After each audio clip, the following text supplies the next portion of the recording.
kahit hindi makadalo si Digong, hindi naman kailangan na si Digong nandoon. Makinig lang siya, oo, hindi lang siya.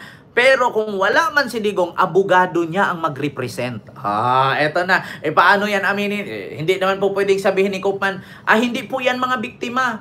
Baka kung ako yung biktima niya ng EJK ni Digong, sampalin ko si Koopman ng 100 beses nang matauhan siya. Kasi kung wala si Digong, si Koopman ang mag-represent. Ngayon, halimbawa, 300 ka biktima ang nag-apply doon at pumasa. At sinabi, kami po yung biktima. Tapos biglang sabihin ni Koopman, kasi wala nga si Digong, siya ang representative, hindi po totoong biktima yan. Baka pag sinampal siya 1 beses, makakita siya ng bituing walang ningning. Mahirap kasi mga kababayan. Alam niyo yung mga ginagawa ni Digong, huwag kayo magpaniwala dyan. Kulang lang sa lulo yan. Kulang lang sa jirjir yan. Kulang lang sa jirjir yan, mga kababayan. Paniwala kayo dyan. Dipuga, lintian, animal, pisting yawa. Huwag kayo maniwala dyan. Kulang lang sa lulo yan. So, ito pa, ang sunod. Mga kababayan, halaka. Eto na. So, eto, wait lang ha mga kababayan. Hala, Diyos ko. Eto na. Ombudsman. Nako, ito yung sunod mga kababayan. Ano nga ba yung sunod? Eto na mga kababayan. Hindi ba kaya dahilan na kung bakit magdadrama si Digong ngayon dahil sa, according nga kay Justice Carpio, mga kababayan, na ito pala, si Sara Duterte, mga kababayan, ay posible palang buksan ang kanyang bank account, no, sa pamamagitan ng ombudsman. Nako, eto na, mga kababayan. Hindi ka man na-impeach. Ito ha, Sara Duterte, posibleng buksan ang bank account, nako po, ng ombudsman. Nako, ito na, according kay Carpio, mga kababayan. Sa tulong ng Office of the Ombudsman, kakayaning ma-access ng House of Representative ang bank account ni Sara Duterte. Nako po, eto na nga ang sabi ng Pilipinas Today at ni Justice Carpio, mga kababayan. Eto ha, basahin natin ha mga kababayan. Pilipinas Today po ito. Nako po, kaya nga ba ito yung kadahilanan na kung bakit nagdadrama si Digong?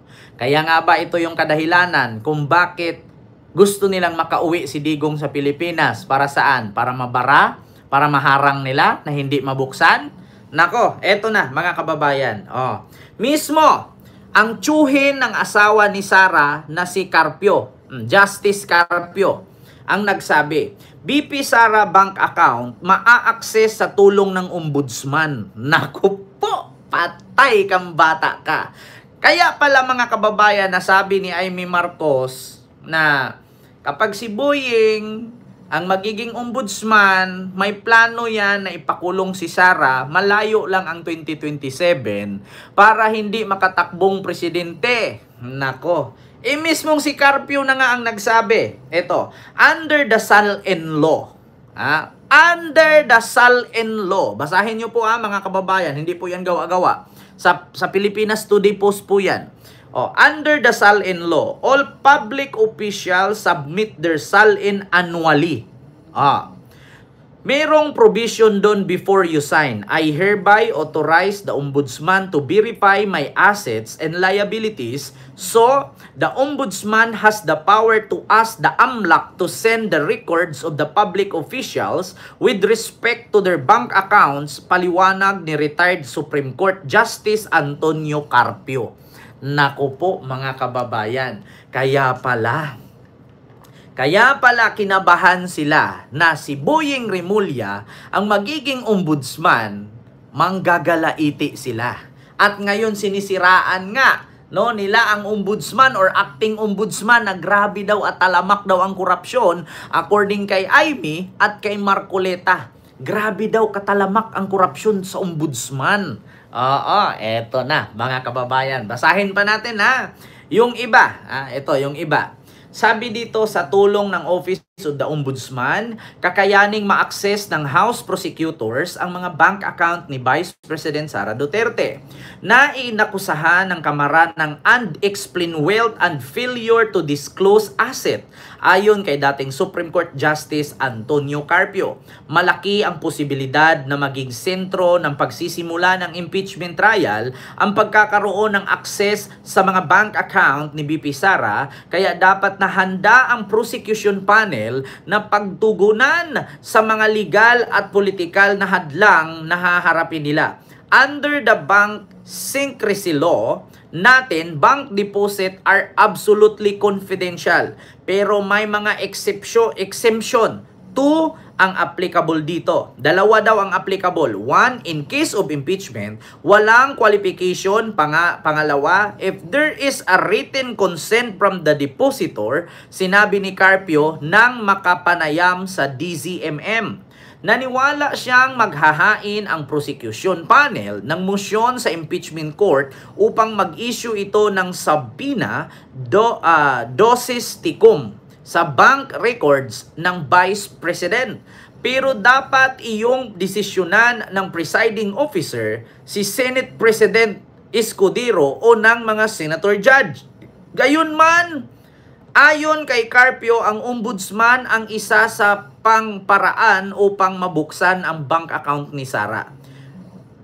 Hindi pala Escudero, Tito Soto. Nako po, eto na. Nakalagay dito, ayon sa pagdesisyon ng presiding officers at ni Senate President Tito Soto. Nako po, eto na mga kababayan. Ganyan ang nangyayari kay Chief Justice Renato Corona. Sabi pa ni Carpio, tinukoy ang pumanaw ng mahistrado na na-impeach noong December 2011.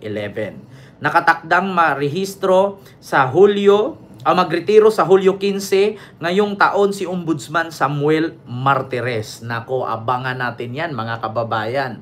Ganyan pala ang ginawa noon nung panahon ni Corona, ni Renato Corona.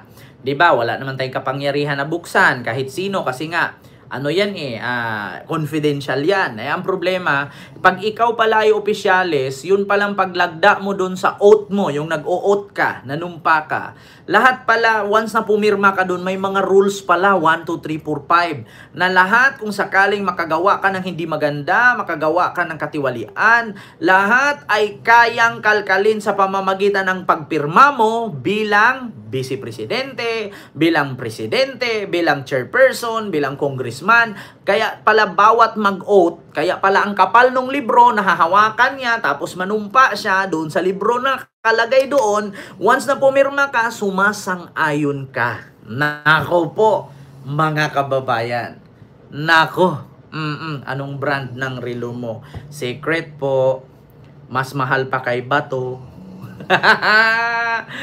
Alam nyo na, mga kababayan. Narinig nyo na po. Sir Tommy sa Sirisa Force, mega love shout out po. Nako, mga kababayan, Diyos mio Marimar.